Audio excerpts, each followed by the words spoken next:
Vampires suck. It's the worst intro.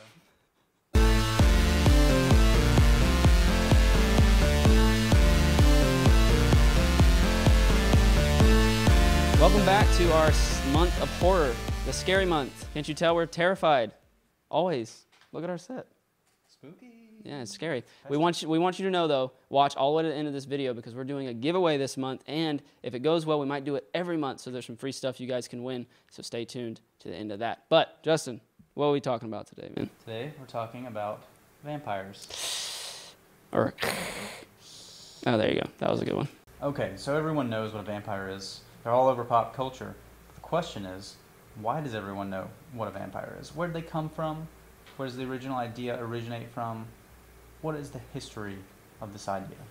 Zach? The first time the English word vampire was used was in 1734, but historians believe that the myth of the vampire or creatures that are like vampires goes way, way back, even to like ancient Hebrews had it, ancient Chinese, the Greeks. They all had some form of mythological being that would come in the night while you were sleeping and just take a little nibble out of your neck. So one of the oldest references to a vampire-like creature is the Hebrew character Lilith, who was the original wife of Adam way before Eve, actually.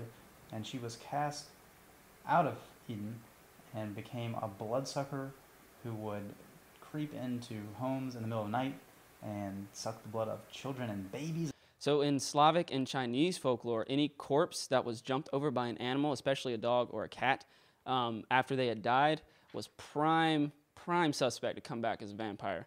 And I don't really understand why that is. I guess it comes back to the like black cat, unlucky thing. You don't want animals jumping over your dead body, dude.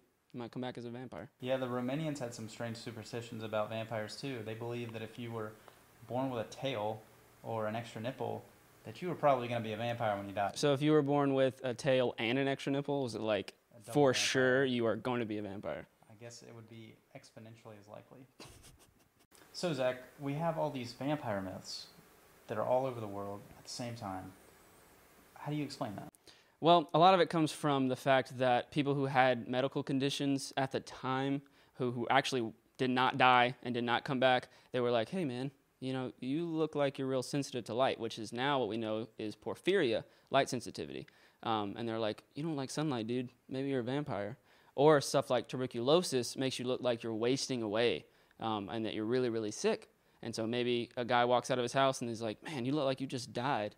He was like, wait, did you die last week and come back and are you coming to suck my blood right now? Is that what's happening? And so you got a lot of stuff that we now know are medical conditions that attributed to these myths. I think there are a couple other ones too.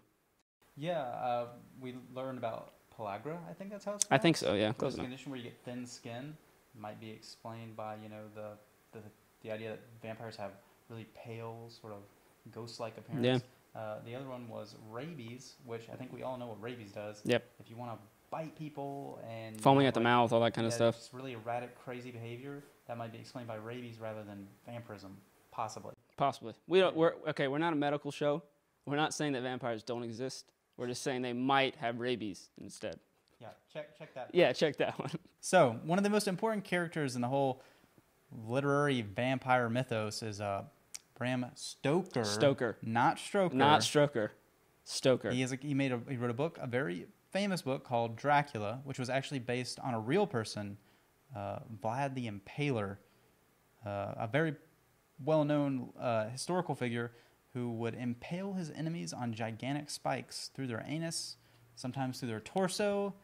He was a very brutal guy. I thought we were going to get through one show without you saying anus.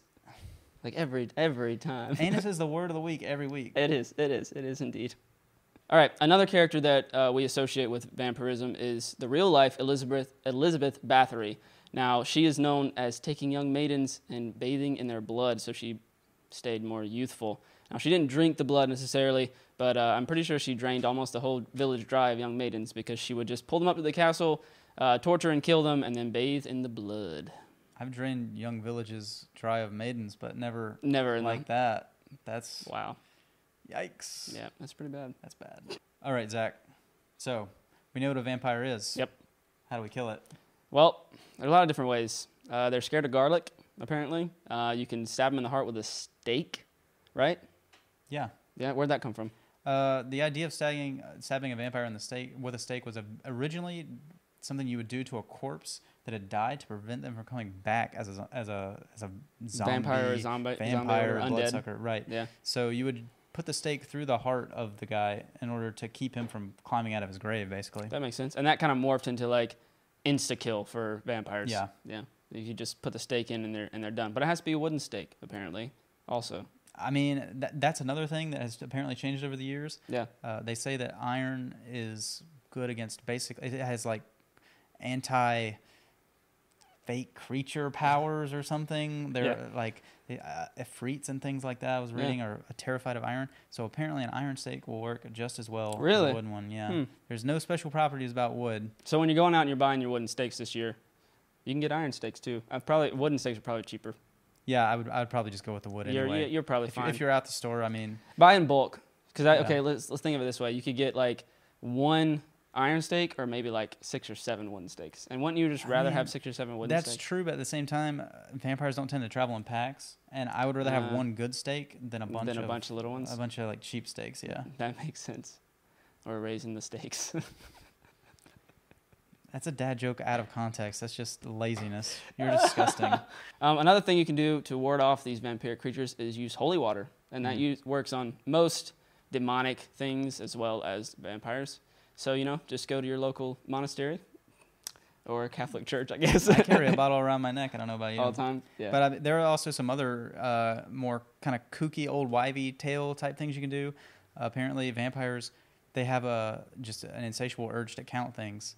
If you have salt or sand, this is real, and a vampire is chasing you, you can throw the salt on the ground or the sand or whatever. They are compelled to count every grain before they come after you. Where did you see that? Internet. Okay. I mean, it's folklore, you know? Yeah. It's all just as legend. It has just as much basis to us as all this other.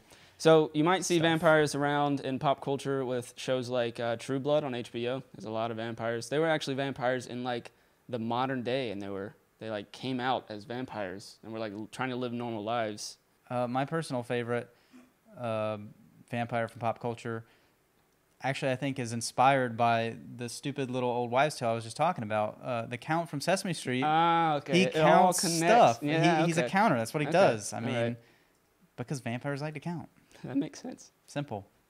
So this month, we're doing a giveaway, you guys. We are giving away either a T-shirt or a mug and a sticker. You guys will get to choose when whoever wins. It's really easy to enter. All you have to do is share this Facebook video if you're on Facebook, or if you're on YouTube, comment, or you can become a patron. Now that does stack. So if you are a patron, you share this video and you comment, you'll be entered 3 times to win. We also do a $25 Visa gift card as well. So if you don't really like our merch, whatever, that's fine. Think of it this way. You're getting a $25 gift card, and then you can just chuck the thing out. Don't do that, though. Yeah, I mean, send us a video of you lighting on fire, whatever. That's fine. We just want something. Just talk to me, please. Yeah. So do that. You can enter on all 3. By the end of this month, on our last Halloween episode, we will announce the winner, and we'll be in contact with you to see what you guys want. Thanks for joining us, guys. Thank you. See you next week.